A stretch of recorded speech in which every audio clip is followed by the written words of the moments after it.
And this is where we're going. 5 years from now, someone's not going to say, send me your portfolio. Someone's not going to say, send me your LinkedIn.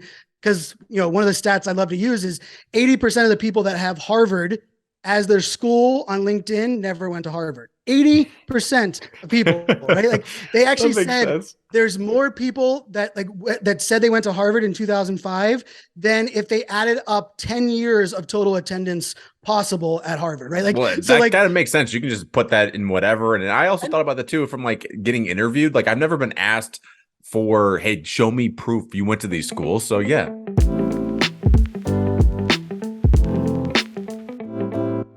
All right. So listen, we got another amazing guest, Brian, my good friend, Brian Fanzo from back in the Clubhouse days. All right. We go way back in internet years. It's like almost like dog years. I feel like I've known you for like my whole life, but there's two major topics, Mr. Fanzo, that I want to go over with you. I think we'll start with the more complex one, which is Web3, NFTs, that whole fucking thing. Cause I know nothing. And so I want you to explain this stuff to me in the most simplistic of ways. I've gone to your Twitter spaces. And by the way, if you don't follow Fanzo on Twitter, you have to. But I've been to some of those. I still don't know nothing. That's number one. And if we have time, I'd actually like to talk to you a little bit about your speaking as well. I actually had a few speakers on, and I want to hear your side of the house on this if we have time. So let's start off with fucking Web3. First question. Is Web3's NFT or what? What the hell is Web3 the umbrella? So is Web3 MMA, umbrella, NFTs is UFC? Yeah, it's an umbrella. Like, Web2 is all encompassing Facebook, Instagram, websites, all of that. Web3 are things that are technically being built in the era of the blockchain, is what you could think of it that way. So metaverse falls into Web3, cryptocurrency falls into Web3, like VR, AR, like, because that's kind of leveraging this kind of universal. I think the best way to think about Web3 versus Web2 is that Web2 platforms owned our data and we got to use them for free, right? That's definitely the essence of Web2. Web3 is this idea of, what if we gave individuals ownership over all of their data and everything they have online? What does that look like, right? So Web3 is definitely in its infancy. NFTs happen to be one component of it. Right now, I think it happens to be the component. Most people focus on like the financial aspect, like people buying monkey photos and selling them. And I was in the Clubhouse room when that was going down, and I tweeted out a screenshot and said, look at these idiots bragging about their $400 monkey photos. That tweet's been reshared more times than I account to admit to it, because many of them sold those monkey photos for hundreds of thousands of dollars. Actually, one sold this past weekend for $1.4 million, even in this current market. I was going to say, even in the market right now, it's crazy. Yep. The highest sale in the last 6 months was this past weekend. But if you think about it this way, and when the idea of ownership, right? Ownership in life, when we own something like our houses, right? We own a car. We know that very easily, right? It's a tangible item, and we have like a piece of paper that says, I own this car, right? And that is proof. If someone comes by and takes a picture of your house and tries to sell it, they can't do that. They don't own your house, right? There's a verified ownership. When it comes to online anything, there hasn't ever been a way to verify ownership, right? In many cases, we don't own our own website. And one would argue we might not even own our own email address, although, something like Gmail that many of us have had for many times. And so the idea of ownership is really what Web3 is about. And it's like kind of self-sovereignty. So it's the idea of like, what if I could own all of my data and decide who I share it with? What if I could prove ownership of the fact that I was the first one that launched this brand with this logo online, and I don't have to compete with people screenshotting or who posted the very first logo, right, from a copyright perspective? Imagine if you were able to validate that you could not argue, right? That was authenticated and validated online that you own something. That's what the Web3 essence exists. And the blockchain, it's the name of the technology. It's kind of like the internet, like no one, www was there for a while, right? When we did like email, websites, eventually that dropped off. Eventually, no one will ever care about the blockchain, just like we don't care about cell phone towers or 5G or LTE. Like those things are only there at the beginning. But the thing that matters the most on this is that The blockchain gives us the ability to prove ownership of something, and it's not centralized. It's So like it the doesn't matter. ledger. There's no one person that owns it, right? So yeah, so it's a ledger, right? Think of it as a giant Excel spreadsheet. And every time you do something, you take out a new block, hence blockchain. But once that block is put there, it cannot be edited, it cannot be changed. But there's a tag and there's proof, right? So it'll say on this date with this hash that this was posted by this person at this time. It cannot ever, it's there for the permanently. And what's beautiful is it doesn't exist like on one server, like in the Facebook ecosystem or Amazon. It's using what they consider like this node network. So even if the United States internet went down, the blockchain survives and thrives. Where today our traditional things that are, most of it's on Amazon AWS or Google Cloud, that's very centralized. Google controls a lot of that. And so a lot of what I talk about, like for the most part in this Web3, is it's not as much about the tech. Like the tech is going to become seamless very soon. It's a perspective shift that says, wait a second, if I could take back ownership of my data and my privacy and how I share things, but I could also prove, right? If you're an agency owner, imagine with every successful client that you had, they were able to mint something onto the blockchain that said, I loved working with Raylen. He helped us achieve these goals. When you were, and this is where we're going. 5 years from now, someone's not going to say, send me your portfolio. Someone's not going to say, send me your LinkedIn. Because, one of the stats I love to use is 80% of the people that have Harvard as their school on LinkedIn never went to Harvard. 80% of people, right? Like they actually said there's more people that said they went to Harvard in 2005 than if they added up 10 years of total attendance possible at Harvard, right? Like, well, so that kind of makes sense. You can just put that in whatever. And I also thought about that too, from like getting interviewed. Like I've never been asked for, hey, show me proof you went to these schools. So yeah. So, but if you think about it in this way, in where we're moving, your driver's license, every time you make a purchase, you're going to have a digital, piece that will prove ownership. And that anytime you're like, oh, do I own something? You'll be able to open your wallet. Now, the first use cases of this is cryptocurrency and NFTs. Yeah. Unfortunately or fortunately, they're very tied to like the financial gain that you can have for it, kind of like the stock market side.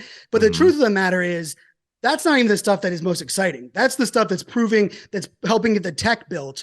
The things that are exciting is like, if someone buys a designer handbag, one of the hard things about designer handbags, well, A, there's not a great marketplace to resell them, but B, there's a knockoff market.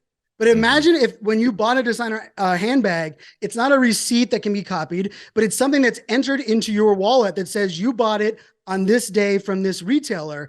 And then if you want to sell it to someone, you can say, look at it. This one that matches this bag I own. And when you buy this, I will transfer it to you. It cannot be disputed. It kind of takes away a lot of that, like those kind of markets. So that's technically what Web3 is about. It's this idea of kind of moving to a decentralized approach, but not everything is going to be able to be decentralized. I mean, there's some people that believe that, but there's are also people that believe the world's flat and stuff. So, well, even like with metaverse, right? Facebook's going to own that, but maybe with things within metaverse, you're saying that stuff I can own. Like my avatar, I own. It's on blockchain. Is that kind of what you're saying too? Like even if I buy things within the metaverse, even though Facebook owns that shit, the stuff within it that gets created, it's minted to me. So like it's mine. So if you think about the metaverse side of the house, the metaverse will end up being very much like the internet, not think of it from social networks. So Facebook will have a front door for you to go into their metaverse, but I can name 15 metaverses that exist. And the beauty of it is that anyone can really build and create a metaverse of their own. And so, yes, Facebook will be a player, Apple will be a player, Amazon will be a player, but it's going to be much different than the days of Facebook and of the old, because in the decentralized model, what you bring into a metaverse, you can take with you. So imagine if you built a following on Facebook and you're like, I want to take that following to Twitter. You would be able to do that because you should, right? You owned it, you built it. But in the Web 2 model, we build it on rented land. They own it. They can shut us down. And in this model, it's like, hey, what if I owned think about it, like for gamers, it always connects, right? Because if a gamer buys a skin in a game or a new feature, they're stuck with it in that game. Well, what if they beat the game or they lose interest in the game? It's like, well, hey, you have that in there, you could try to do something within it. But imagine if everything we had, we could take with us no matter where we're kind of playing. And that's where, like, we've even heard, recently that Roblox and Minecraft are both entertaining a metaverse-like experience where what you buy in Roblox could be taken and transformed, and you can take it, put it in your wallet and go spin up something in another experience, which technically is probably how it should be in the first place. What really helps actually is seeing Ready Player One and reading the book now, like, because I'm starting to because now things are starting to piece together a little bit, right? Like, because you can bounce between different metaverses or different like games or whatever, but that skin that you have, you own that shit. So it doesn't matter whatever you do. And it's that's actually kind of interesting because it'd be kind of fun if you think about it. Like, I have a PlayStation, so I'm sitting there playing God of War, but I want to play Last of Us. Well, in the Last of Us, I still want to be Kratos. Like, that's kind of, but I own that skin, so I could take it with me wherever I went. That's actually kind of interesting. So and even on your identity, right? Because in each of those games, you have to create a new identity each time. Mm-hmm. But do we create a new identity every time? If you go to if I go to my daughter's soccer game, then I meet you in person at an event, and then I go somewhere else, I don't have a different identity. It's still me.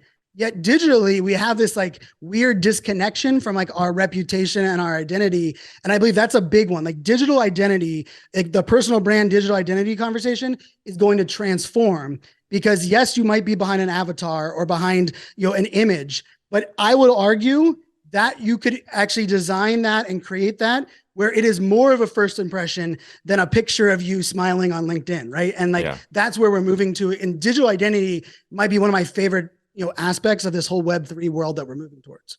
Dude, digital, like the idea of digital personalities or like whatever, I realize how fucking boring I am, because I think I would just use someone that looks like me. Like I don't think I have a personality. I don't think like that. Again, I got really into this, honestly, and I have to thank you more and more because I started at least looking into it. I'm not saying into it, but because of you, because you started doing NFT 365. And obviously I'm a huge fan, and I can say this, I'm a fan and a friend. I can be both. And so I was like, okay, I don't know if you remember, but I went into your Twitter space. I just think I asked like the dumbest questions. I was like, dude, I don't understand. So my next dumb question though, because this is actually why I love doing my podcast, is because there's people out there that are too proud maybe to ask the dumb questions, and I am not. I have no shame. I don't give a shit. So I'm going to ask you another dumb question, but how can the online coaching community or just the entrepreneur in general, what do we need to start looking at when it comes to Web3? So that way it doesn't like hit us by storm and we're left in the dark age. Because I feel like there's a lot of people, what it reminds me of is I work with a lot of coaches and consultants that have been doing this shit for like 20 years, for example, and we help them get online because they were like, all of their business is done just by talking to people and whatever, which there's nothing wrong with that. They go to networking events, they walk into stores, and they say, hey, I think I can help you.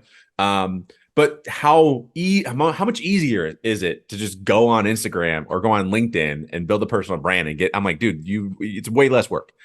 But then I started thinking, shit, I think I might be that old fucker in like 10 years because I don't know anything about fucking Web3. So what are some things I need to start thinking about as an online coach or make me want to throw up a thought leader in the future? No, so I mean, I think this is a thought leader before, so that was kind of gross. I didn't mean that. I don't mind. You are a thought leader. You own it. Unfortunately, the people that call themselves that every single day are the ones that shouldn't be calling themselves that. So we can make that point.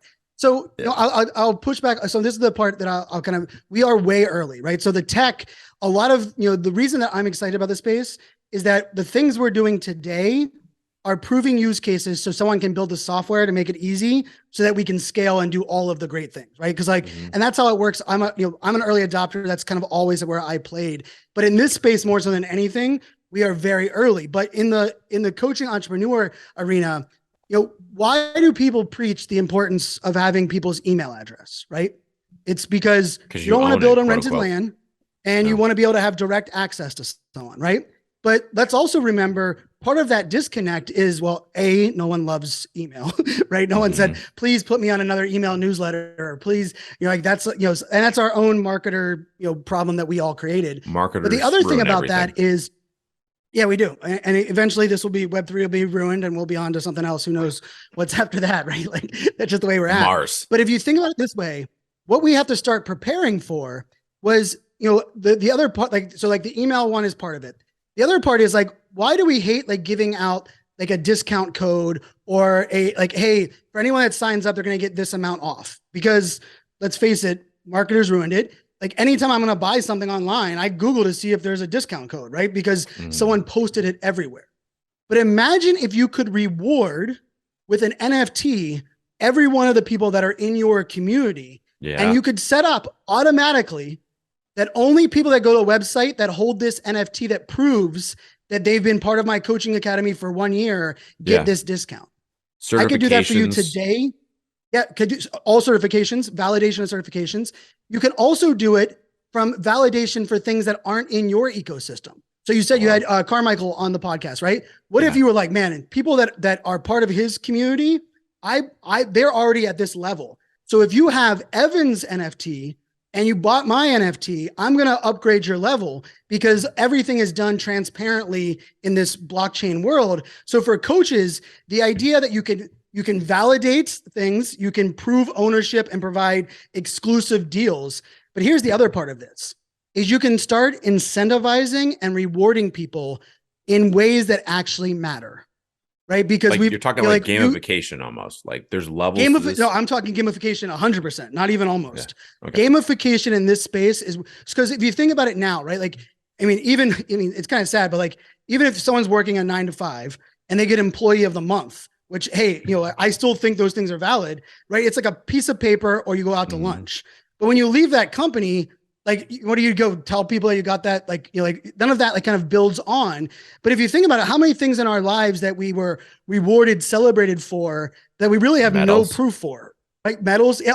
All of those things, even accomplishing, certain, online courses, or the fact I attended a Zoom or I listened to 20 podcast episodes in a row.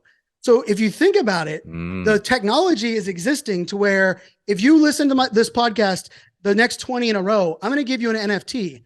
Anyone that holds that NFT and is in my coaching academy, when it gets to Christmas time, you get free merch on the website and it's done automatically. And here's the other part of it.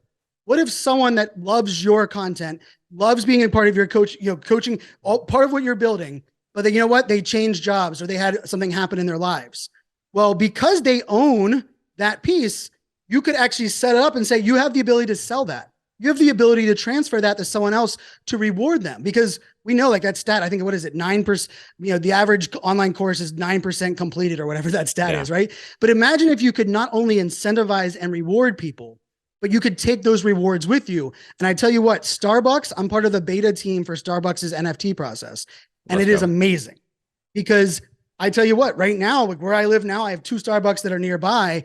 And I've been earning stamps. So they have their normal reward process, but they actually have additional things. So if I go online and give them feedback on things that matter to me in their coffee growing experience in Costa Rica, which I never knew I cared that much about the growing experience until this process. And if I joined in their community discussions, they actually have one tonight where they have one of their executives is actually interviewing their old chief digital officer. By me attending there, they're going to give us an NFT for being part of that. That series of NFT is going to unlock special deals at Starbucks. It's going to unlock special deals with their partners. Like, let's say next year's Super Bowl, if they're a sponsor, they could reward their actual biggest fans that have validation and proof, right? That they actually accomplished something. But here's the best part. When I lived in Arizona, right? When I lived in Queen Creek out there in Phoenix, I had 3 Dunkin' Donuts near me. There was no Starbucks. So if I moved back to where I lived and I was like, man, I can't even use these Starbucks rewards that I have. There's a marketplace and ability for me to transfer them or sell them to anyone I want today. And that has never existed in the idea of like online miles or hotel. So for a lot of this, the concept, and I'll tell you, coaches already have the head start on just about everyone in this space, because coaches understand the idea of knowing your customer. We all know what's the best sales there is. It's a recommendation from an existing, client. What if you were able to, here's one of my favorite examples that I've been trying to get more people to embrace. What if everybody that bought 6 months of coaching, that you gave them a second NFT that said, hey, when you run into a friend or a family member or someone that you think is worthy, send them this NFT to their wallet. They're going to get 3 months with me, no questions asked, because it came from you. Yeah. What do you get? Now you get to empower them. Guess what else you do? Everything is transparent. You get to see who your biggest fans are. So it's going to change affiliate marketing and change influencer marketing, because now rather than a brand saying use this, Bitly link and people being able to bot a Bitly link, they're going to say, we're going to give you 50 NFTs. They're going to unlock a special tab on our website. And only your people are going to be able to get that and be able to validate that. And they'll be able to track it because it's all transparent on the blockchain. That's where this is going. And so for anyone that's trying to prepare for it, just start thinking about those things. Like, where would you wish that you had more ownership between yourself and those, either your biggest customers or your future customers? Well, I never thought of it from this perspective, but like, if I love the idea of, hey, I moved, I can't benefit from this, like Dutch Bro, like I'm a huge fan of Dutch Bros. Like, I'm not buying Dutch Bros anymore. Like, I don't know what to do with this. So I can sell that to someone, and the value of that makes sense because I did all the fucking work to get all the stamps.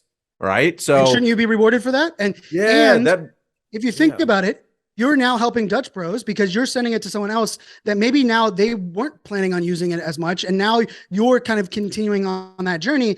And you can also do things. And remember, the other part of this is so neat, is that it's all code-based. There's no person, there's no intermediate. Like, you don't have to say like, oh, you have to have this, you have to have Stripe software installed. None of that exists. So I can simply say, if you have a token that I created and you go to anything I do and just you connect your wallet, you have that token. There's no like, it's not a Facebook token. It's not an Instagram, because I've done that, right? I grew a really large following on Meerkat and Periscope. And I had this like ridiculous offer, and people that were my super fans on Periscope, they got to ask questions first, come in early. Well, Periscope got bought by Twitter and dissolved. I could not do anything for them, and I lost all that audience and status that I had. But if they all had NFTs and I said, don't worry, I'm going to switch this over to YouTube. And as soon as I load up on YouTube, you log in with your wallet, and everyone that had that original pass, right? Like, even like, I mean, the easiest use case is bands, right? Like, we've all been a fan of a music, a band early before anyone else was. And it's like, Weekend for me. I have an NFT. So I was a huge fan of The Weeknd, not a band, an individual. Oh, yeah. But I have my version of NFT is I have a picture of him in 2009 at the back of this, like 150 people in the crowd. And he went out, and we waited for him, and he went out in his car, and he have a picture of him like this. That's my version of an NFT. I have that picture. So when everyone's like, no, I've been a fan forever, I'm like, fuck you. No, you haven't. Check this out. But that's kind of like an NFT a little bit, I think. It is. But think about it this way. From The Weeknd, he gets no relationship with you because of that picture. Yeah. But imagine if that when you were there in the crowd at song 3, they threw up and said, okay, everyone here in the audience that opens their wallet, you're going to have an NFT that's going to validate that you were one of these 150 people. Yeah, and then what if he did every year, those 150 people were rewarded over and over again? Would you not be even a louder and prouder The Weeknd fan? Right? Like, it's, and that creation, like the creating of it and the distribution of it, will be seamless in 3 years. Like, here's right now, it's kind of difficult. Fanzo, here's my problem with the NFT thing is I fucking am all in. Like, in terms of the concept, I'm all in because I was like, man, it'd be so cool to have an NFT, like an elevated NFT. Now, apparently, I got hit up recently by someone that was like, hey, I actually have an NFT token, whatever. Here's my problem. I don't fucking trust NFT people. I'll get into that in a little bit. But the problem is it's so like, I don't know how to fucking mint these things. Like I talked to you and you went into detail about all that goes into starting, a campaign or whatever you call it. And immediately I was like, I am not doing all of that. Like, when do we get to the point where I can go almost like Canva, right? And go, I want to craft this. Thank you. And then an easy system that I can give my clients and fans and whoever, because I love the idea of it. Like, especially now, I mean, the same analogy of the brand thing. It'd be so dope if I can give NFTs to people that were riding with me since day one.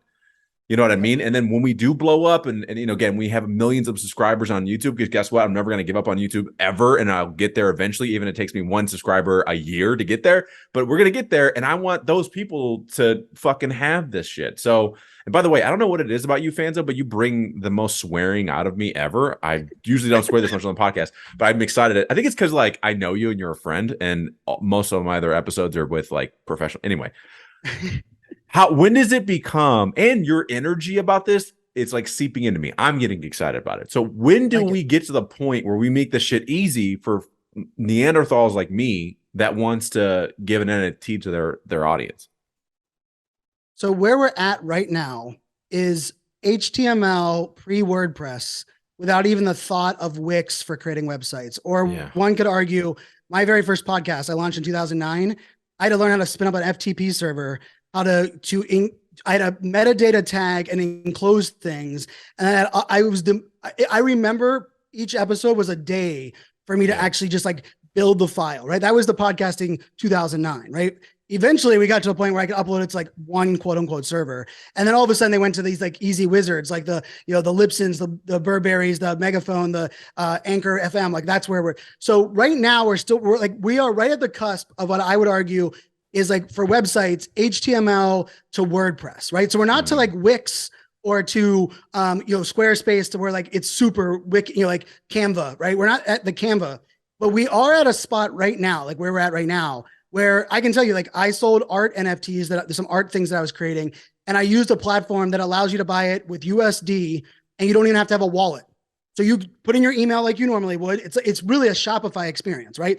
Sign up with your email with an account and you build it, and then you get the NFT. And then what it says is, this is the instructions to create a wallet so that you can own it on your own side. So we are already getting to the place where the tech is starting to realize that like the onboarding was a little too steep and a little too crazy, but it's much like websites back. I went to school for web design.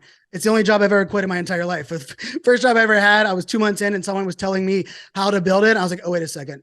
I liked web design for my own vision. I do not like being told what to create. And that was the last time I created anything in web design. But like, funny enough, I left college, never heard of WordPress. And I was using Flash and Fireworks and HTML. Well, that skill set lasted me about a year before it was obsolete because everybody that was building things were using new tech. What's interesting is like this space, you're not late, because what we've technically done is we're weeding out some of these tech and some of these like nuanced things on how you can create them.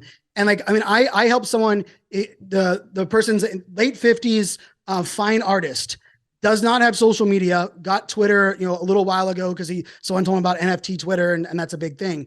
And I helped him launch his own collection and onboard a majority of his fine art, people, because I was using a platform that had sign up with an email and then they'll walk you through the process. So we're getting there.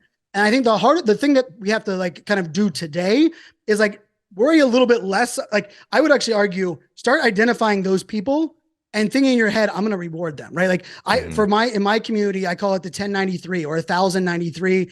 It's, modeled after the 1,000 True Fan, Kevin Crew, everyone knows the 1,000 True Fan essay. Well, my hockey number is 93, so I put 1,093. So the first 1,093 people that were supporting me in Web3, I sent them an NFT. And what I told them is right now, it can sit in your wallet. I'm not sure exactly what I'm going to use it for. But I will tell you, everything I do, when I launch my own event, when I start my book drops, guess who's going to get a free book? Guess who's going to, they don't have to do anything. They just hold on to it. And the beautiful thing is, this is the other part that is really important, is that unlike email and unlike a lot of the other things, that everything requires an action to be rewarded, right? We've all signed up for something. We're like, man, I got access. Well, then I didn't go sign up to their webinar and I missed out, right? Well, this allows both the passive and the active members of your community to be rewarded. So you can add gamification and people can earn additional NFTs and add badges and such.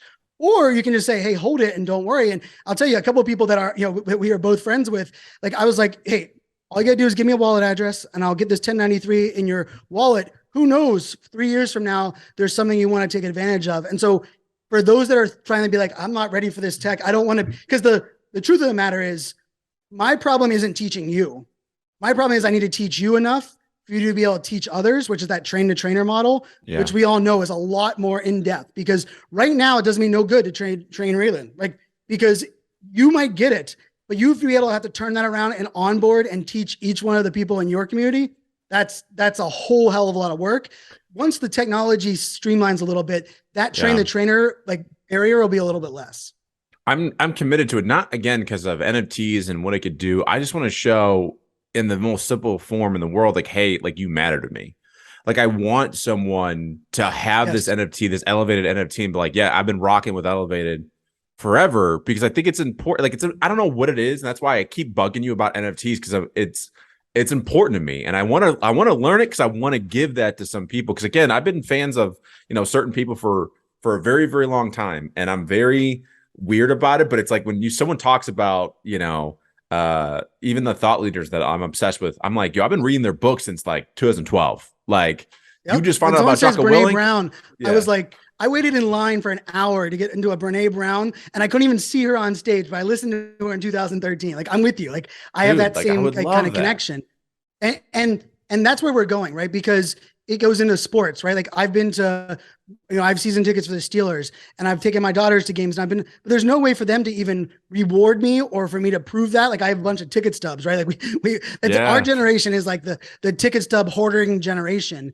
The next generation will be this, like, not only validated proof, but the people will be able to reward, and it'll be every type of creator, right? From coaches to chefs. Like, imagine if a chef that was cooking, everyone that was supporting an up and coming chef by buying their recipe book, or imagine when that chef opens a restaurant. It's not about giving the influencers. It's about, hey, all of you that bought that first cookbook that none of y'all should have bought because you didn't even know that I could cook. Like, I'm going to give you all passes, and you're going to put it in their wallet, right? You don't even have to, you might not even talk to them for 3 years. Yeah. All of a sudden it pops in their wallet that they have exclusive access to your private restaurant. Like that, because like, we both care about that, right? And there's a reason we care, because like, people call the millennial generation not a loyal generation, which I always like, well, loyalty was always implied by us sucking up bad work environments and like believing that we couldn't jump jobs. The truth of the matter is, we want to feel a part of something. And we want to feel that we're growing with this, and like, we were ride or die early. The problem has been, not only does that relationship usually one way, but there's been no way to kind of catalyst that moving forward. And we've all seen it. Like, when a person gets big, they forget about the little guy. Yeah. But I would argue, I don't know if they forget about the little guy as much as they just don't know who they are. The little guy. Right. Yeah. Correct. Which is, that's even for me, right? We have like 200 some subscribers on YouTube. I want to find out who the first fucking 5 were. And you know what I mean? Like, because that means the world to me, that like, I had no subscribers, no one was watching my shit. And again, I only have 200 right now. And even still, I'm like, all those people that watch my videos and, listen to the podcast, like, again, we're very beginner. Like, I think we have 22 episodes. Like, on average, we're like getting 34, 35 downloads.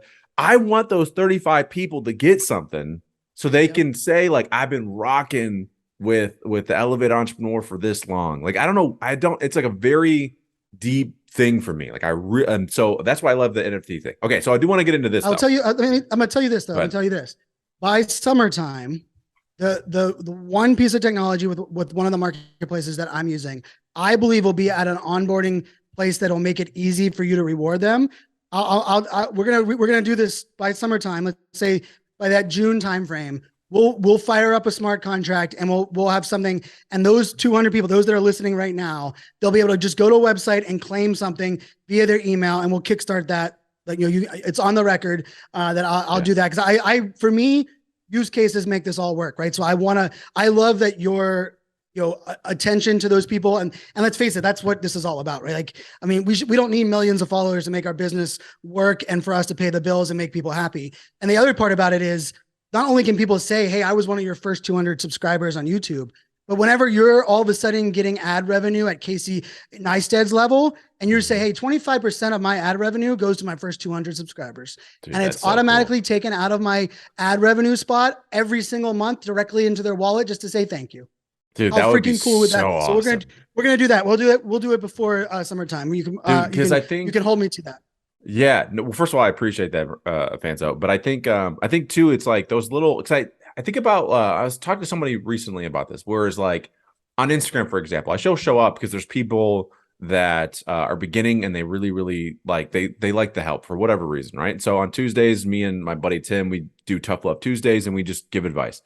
And what I love about that, I was talking to somebody about this the other day, is like I have people on my Instagram, for example, that have been following me, go to every single live. They've never bought a dime from me, but they matter a lot to me. Like, I don't know why I'm getting a little emotional right now, but like there was times where like, yeah, I was making money and shit, but like, here's the thing, those people, when there was like nobody else in the fucking room, I'm going live and they were there, and that matters to me. So I'm like, even if it's a stupid fucking NFT, that doesn't mean, it's just a thought that I think counts. So what's the deal? Okay. Am I crazy? Okay. So here, I need to be honest with you. I'm going to be speaking of Brene Brown, be vulnerable with you. Okay. So there's people, I don't know how to word this so I don't get in trouble. So there's people that we know, that I know are full of shit, that have these big NFT projects. I think I used that term right, and I feel really good about it. Yep, and you did. All these people have the things, and they're always trying to get people to buy more of the shit. Immediately, my brain goes, that guy's a charlatan. That whole project's bullshit. Like, I don't want nothing to do with it. So here's my question. Okay. Like, I guess, what is the purpose of those communities? Is it just to be a part of something? I just get very culty vibes from some of these projects. I don't know my question. I don't know. Am I crazy? Am I overprotective, or what's the deal?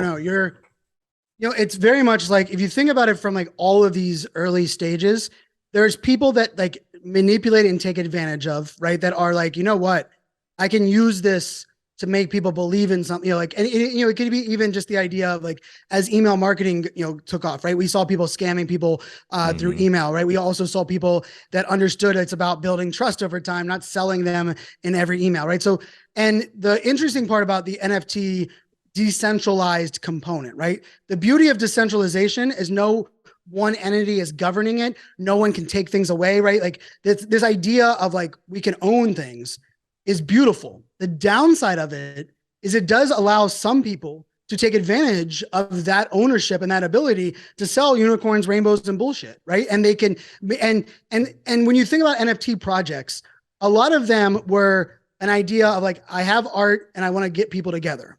Where they're at today, because it took a while to kind of phase that out. Where they're at today is that it's like, hey, I have a community. The art is like the front emblem on a car. It allows us to peacock or to advertise the group that we're a part of. But ultimately, the NFT is just a token, and it proves access for me to get in. So, okay, Ryan Padilla? He's a creator in the real estate space, right? He has, I think his podcast is in the top, 20. He launched an NFT project. Now, the floor price on it and like what people are like buying and selling for is very low. But what he did was, to your point, was like, he's like, I just want people to be able to advertise, market, and say that they're part of our community. And so like, I hold one of them, right? Well, I bought like 3 of them because I know him enough to know that his community does not ever stop growing. And that the fact there's only a limited supply, right? So the piece of the NFT project that becomes manipulative for some people is that, in some cases there's 10,000 of them, right? Well, that might sound like a lot for some communities, but like for a Gary Vaynerchuk, right? There was 10,000 VFriends, and then there was 20,000 additionally. So there's only 30,000 possible opportunities to own a VFriends NFT. What does a VFriend NFT for Gary V get you, right? I've been a big fan and friend of Gary V since 2013. Well, first of all, I have no way to prove that I, got to hang out with him at South by Southwest. He gave me 20 minutes of his time. It changed my life. But what is beautiful about the VFriends idea is that by holding it, I have access to his private community, that right now he's going live on software on Sunday nights, that the only people that can raise their hands to ask questions, you have to have that NFT in your wallet. He also is doing an event every year that the only people that get tickets, he's not selling them on a website. He airdrops you 5 of them and says, sell them or give them away to 5 of your friends. Come to this event that has Malcolm Gladwell and had Magic Johnson last year. And so it's in a way, anybody, many of us could say, we watched Gary's content. We understood you can hate him or love him, but there really was no way for me to say in 2 parts. There was no way for him to reward and know who were his biggest fans, but there was also no way for me to show online that I was a VFriends. I'm a Gary V fan. right? But now if you look to my wallet, you'll notice I got 3 VFriends NFTs and I have a VCon ticket in there. And so Gary now is saying, if you went to attended my first one, even if you sold my NFT and you don't like my content anymore, I'm going to give you another pass to my event because I would love for you to give me another shot and come back in. And so if you think of it that way, NFTs, and that's why right now, Starbucks calls them digital stamps. Reddit is calling them collectibles. Instagram is calling them collectibles. It's going to be very much like the QR code, right? Like no one's like, you QR code into the NFL stadium.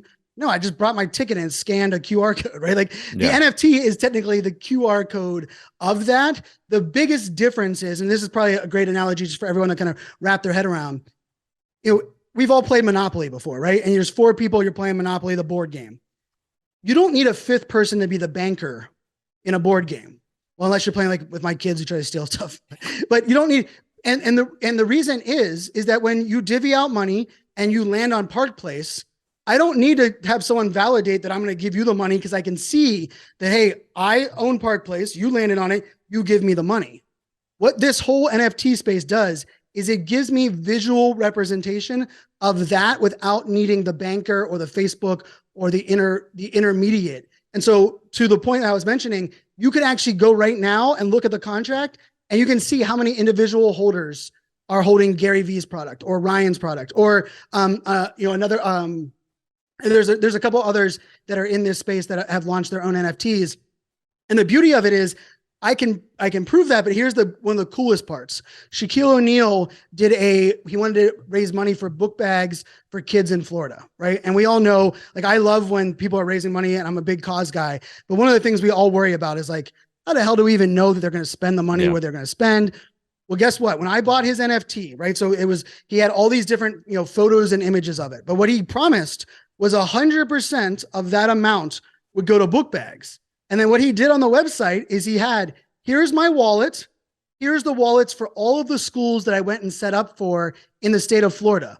You can watch, as soon as you buy the NFT, your amount, you can see the transaction ID. It says it went to this wallet. It then says it went to this wallet at the school. I can actually, with no one having to show you, no special access, and you don't even have to have I could give you the website now and you could actually just look and it says, transferred on this date to this date. So like that layer of transparency in community building, but also in raising funds and raising businesses. I mean, we've all seen that, right? And so this kind of goes back to answering your other question.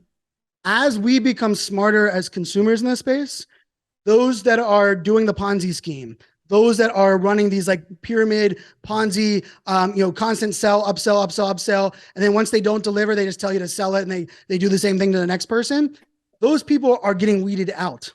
But just like in all of these mediums, like their example is just taking advantage of people that haven't been educated enough to recognize that isn't the only way things are going. And so, I mean, I will tell you, a lot of those NFT bros, crypto bros are not my people. Like you'll notice none of them are on my podcast. None of those people are associated with me because like, for me, it's like, wait a second. Like you believe in ownership, you believe in celebrating and transparency and providing value, yet you're going to shame somebody for selling. You're going to not deliver on what you promised and then make them out like, you're going to gaslight them. And the funny thing about it is you don't even have to, there isn't like a give or take. Like I've done this before. I bought an online course, one of the biggest online course purchases I'd ever made. Bought an online course. I think it was like $6,500.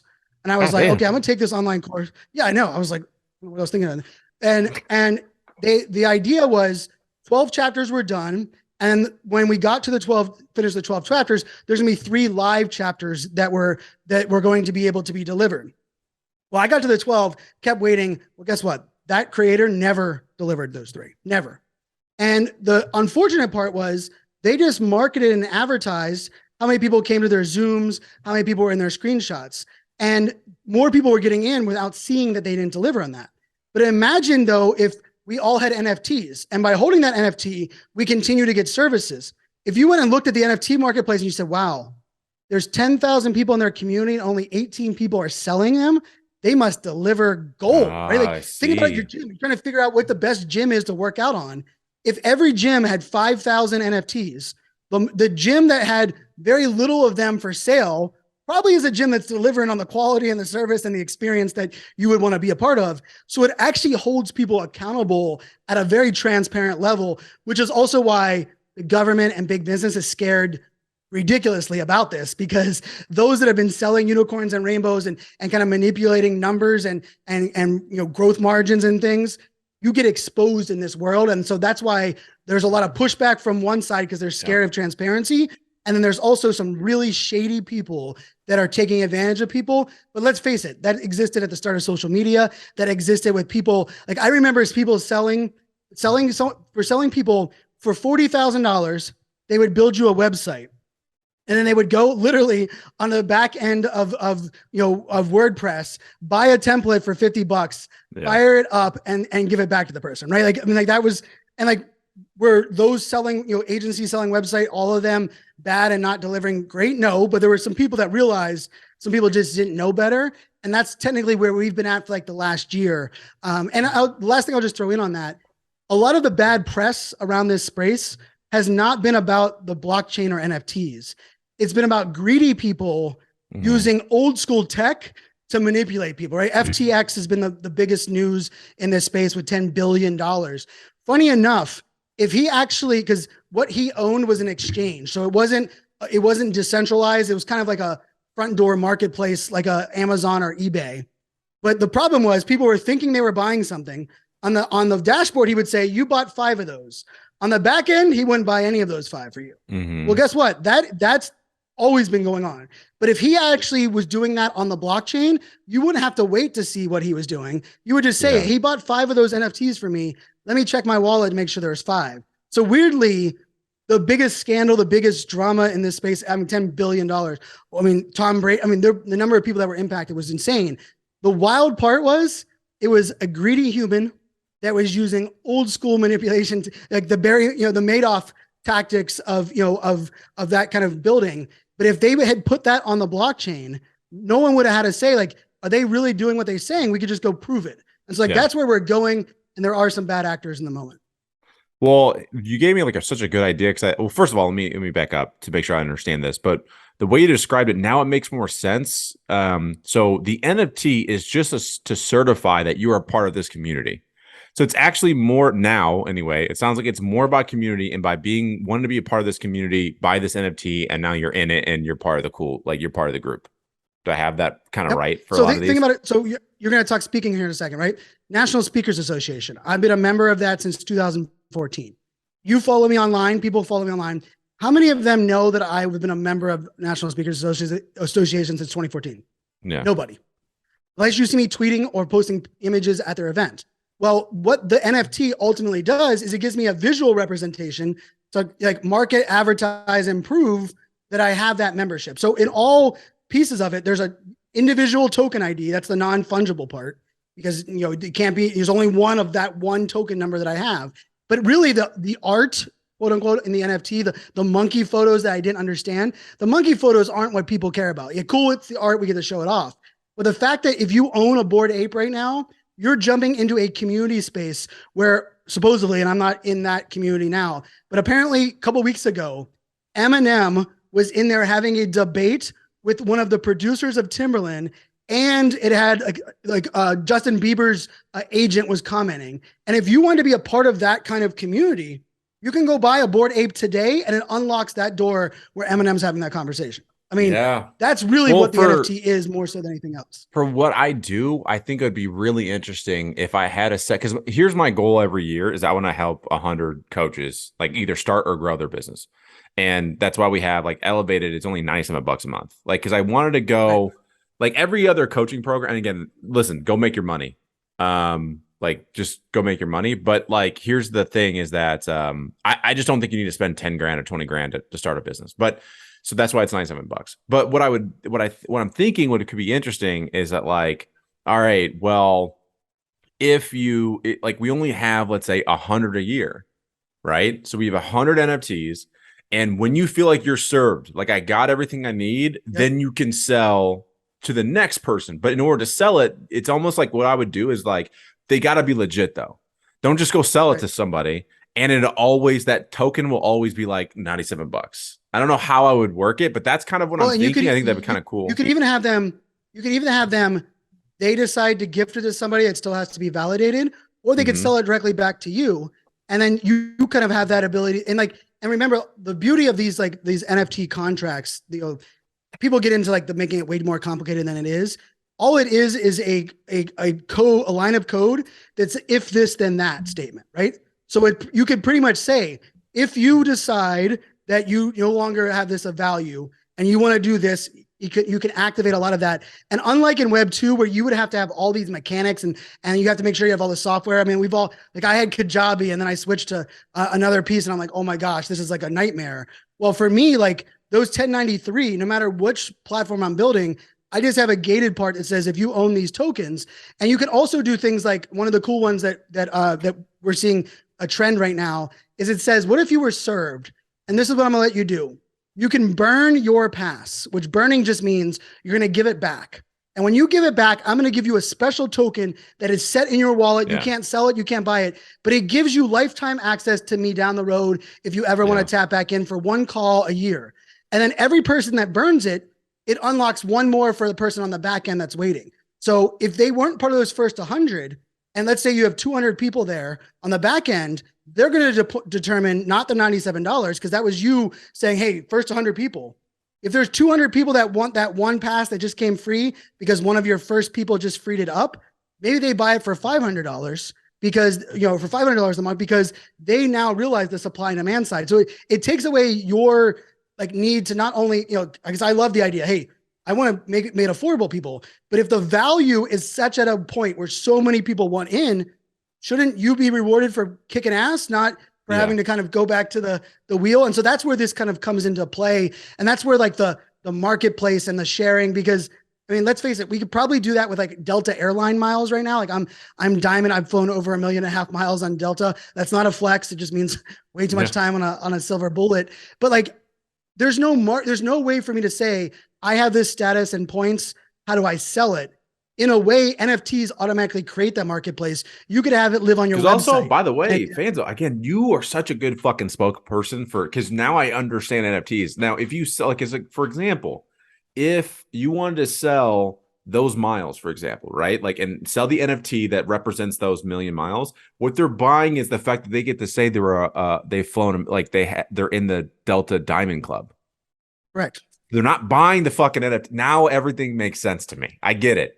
Yep. This is awesome. Yeah, if you think about it, it's literally a key. You're giving them a key that proves that it unlocks the thing that you had when you sell it, right? The day that someone sells their Bored Ape, right? You bought it for $400 in that room that I was in. When you sold it for $100 grand, that day you can no longer get back into the community. But that person that bought it can jump into the community because now they have that key, and there's only 10,000 of the keys. And the reason that they're worth money is because there's 400,000 of us that would want to be in that community. And the price point is what it's supply and demand, right? The whole NFT market is about, hey, who's willing to pay what, right? That's why there's a lot of people that there's floor price and all this manipulate. It's just a supply and demand conversation, right? They have a finite supply. And right now for VeeFriends, I'm like, dude, Raylen, you should jump into, Gary Vee's community. The reason that right now it costs you $840 to get in there, it's the lowest entry point, is because there's someone that's been willing to buy it for $830, right? And so that's just the minimal vial. And now I bought into Gary's community at $199. So even I've got all this delivered value, I could sell it for a profit right now, and I could kind of move in that thing. But the minute I sell it, I give them all the access and the things that I could take advantage of. And so that's very much a membership model that exists a lot of other places, but that finite access. And I think for what your model right there of 100 pieces, and you could even say, we're going to unlock 25 new ones every year, but those 100 will be the 100 that are always going to be there. And if someone's no longer there, you can burn it back in and I'll unlock it for somebody else. And I'm going to still take care of you in the future, right? So it allows, and the beauty of it is there's no back end, you don't have a spreadsheet of I mean, we've done that, right? Where you're this person paid for this many months, they have this access, so I need to put them in this email list. Yeah. It's all done via validation. You have this NFT, it unlocks that. There's no they They can't make copies of it and send it to their friends. They can't put a code on Reddit or post it in some Facebook group to take advantage of your webinar backlink. Like, I mean, think about that. For all the webinars that people go to, only people that hold my NFT can go to this, right? When we go in there, we know that there's a finite amount, and it validates that you have it in there. That's the part that's really exciting about the space. Dude, you just, again, you unlock so many cool things. Every time I talk to you, I get more ideas, which is probably an unfortunate thing, because I probably think I have too many ideas anyway. That's part of my problem. But no, now it's making sense, because like, for example, like, you know, I know of people that are in this space that are old heads, I call them, but one of them just bought like a virtual reality company, like, and it's because he's always super far ahead. I'll tell you who after the recording, but he's always been on this. So I'm like, I'm been asking myself, like, what the fuck is he thinking? Like, what's going on in his head that I'm not seeing? And now that you're talking about this NFT thing, I'm like, oh, that unlocks so much in terms of, again, just one on the business side, it makes perfect sense, but also the user, like, they get to flex and be like, yo, I've been a part of this community. Because again, imagine I want to reward my first 25 Academy members, because again, they were there at the beginning saying, I trust Raylen. Now, eventually in 5 years, 10 years, because the Academy is the one thing I will say I will always do, because it's more than just whatever. Like, I love I love the Academy. Now, on the other stuff, the podcast agency, I don't know, Fanzo, in 10 years, it may change into a fucking NFT agency. I don't know. But the Academy's not going anywhere. I want those first 25 people to go, yo, I was here from the jump, because let's face it, I might not be that a part of it in 10 years, if that makes sense. Right. You know what I mean? So, well, anyway, think about this too, though. When you sell a business, how cool would it be that the people that still own your NFT, you could literally transfer the contract to the business, the person that buys the business, and those that were your fans still get the benefits that would be included, which is always like that. Like, hey, I want to pass it on, but I don't want to like alienate my, like, how cool is it that you can pass that along? They can continue to build on that. So that is a big, kind of this component of it. So yeah, I love that's where you're going. And I'll say the thing where most people get wrong is they think that Web3 metaverse is about spending more time digitally. Mm-hmm. No, it's just owning the fact right now we spend about 50% of the time online and 50% of the time offline, but our online experience has no ownership, no validation, and no way for us to even flex, right? There's a reason you buy, a Beamer versus a Hyundai.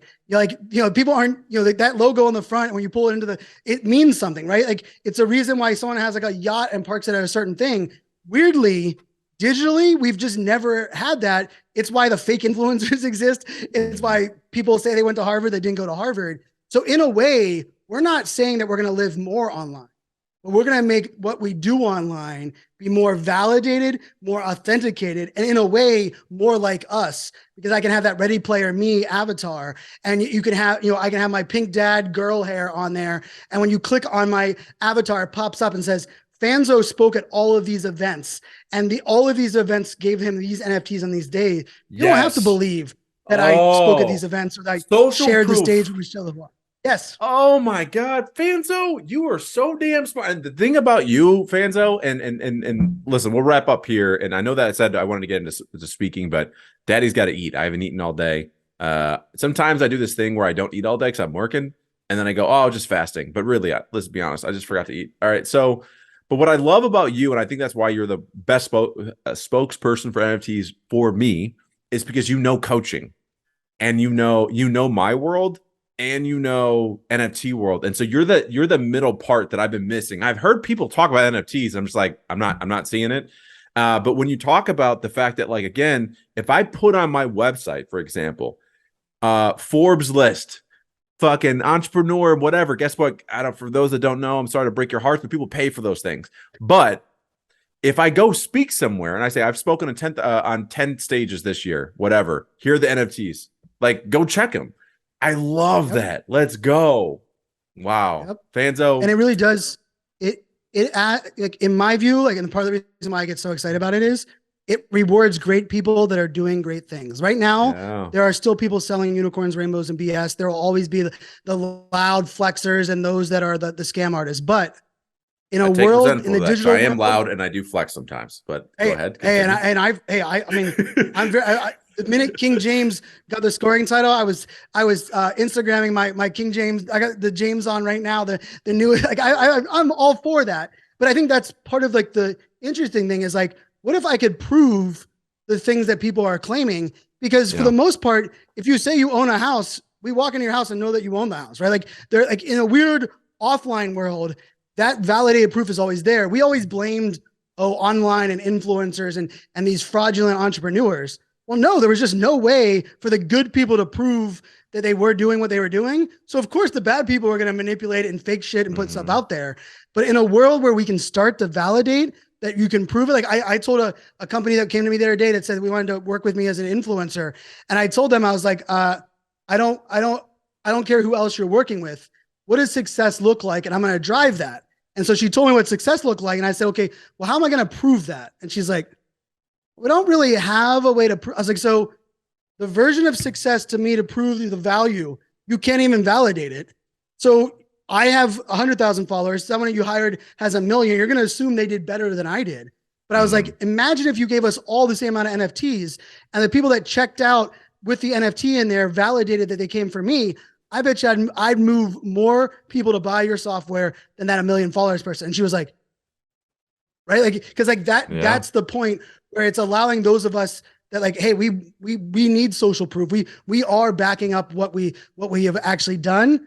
It does it and it's immutable, right? Like there's no one, when someone mints an NFT on there, no one can take it away. No one can delete it. No, like it's literally permanent on the blockchain. That's kind of how that thing works. And like, I mean, can't be hacked because it doesn't sit in one location. So like a lot of that like world of like, cause like some people might be thinking like, wait, we have certifications and validations places as well. I will tell you that in the speaker world, I've seen it where people posted in speaker groups.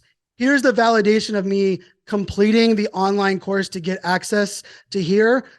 Copy it and put your name in there and submit it, right? And like, I'm just saying that's how it works.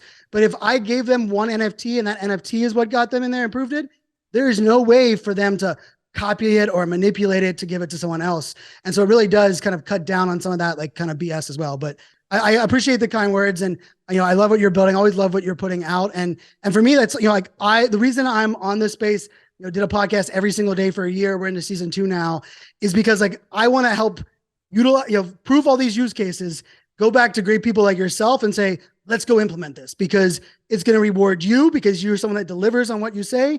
It's going to reward your people that are supporting you now because 10 years from now, they're going to wish they had the weekend photo that you have, that you were at that concert. And they're going to actually have an NFT that's in their wallet that says, hey, I was part of one of, Raylen's early fans. And I think that's the beauty.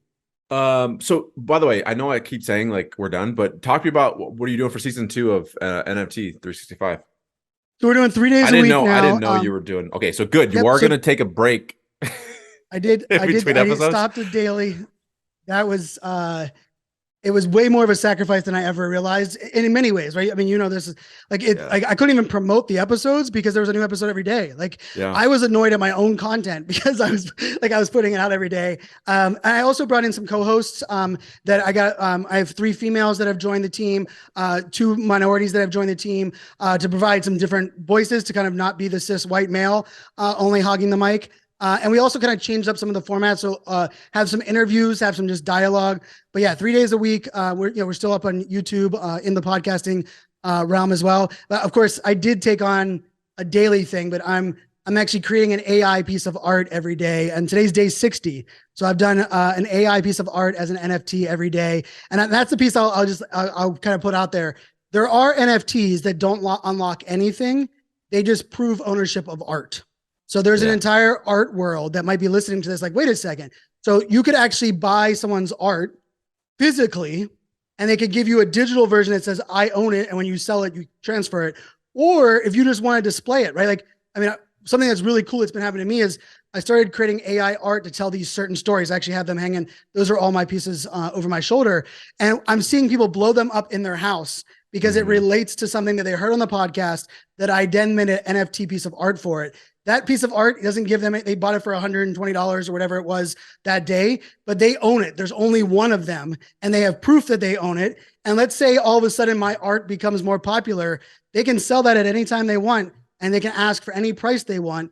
And the cool thing is every time they sell it, I get a 10% royalty right into it. It's baked into the contract. And so the part of this for artists that I love is it removes the starving from the starving artist. Because we've all heard the story. Someone sold a painting for $400 because they needed rent money. And all of a sudden, some rich person 4 years later bought it for 400. That artist still made $400. In the NFT world, every time it's resold, you can bake into the contract what percentage goes back to my wallet. Like today, actually, one was resold, one of my pieces, but it was for $200. But I literally got, it was $18 into my wallet. And I was like, what the hell is that for? How cool is that? And I did nothing. The person that bought it for less, sold it for a little more. The person that they sold it to loved it and just kept messaging him and said, hey, I really love that, buy that piece of art. So we all kind of won in that space. And that's just another kind of example of this, kind of NFT world that exists. Fanzo, I hate you because you give me so many cool ideas to use for my business. Dude, all right, we gotta end this. Fanzo, I can't stress enough, man. You're one of the good ones, dude. You're always there to support others. And for those that are listening to this, if you don't know who Fanzo is, he's an amazing person. Please go check his shit out. Fanzo, thanks, man. Thank you, my friend. Cheers.